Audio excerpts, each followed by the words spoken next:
Okay, today guys, DIY tayo. Pero madali lang. Easy lang to. Papalit tayo ng air filter. Ito yung air filter papalit natin. Madali lang to. So, ito yung front. Kung asan yung number nyo. So, ito rin yung magiging front. So, dali lang to. Hindi mo na kailangan ng mga 5 minutes or 1 minute. So, first, pop nyo lang yung luma. Flip. Then, pop nyo yung cover. Then, after that, hatakin nyo yung luma.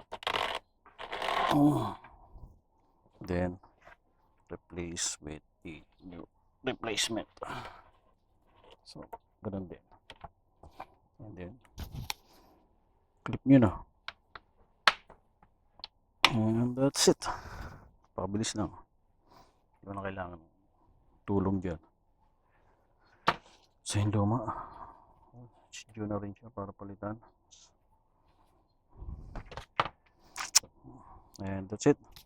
See you on the next DIY.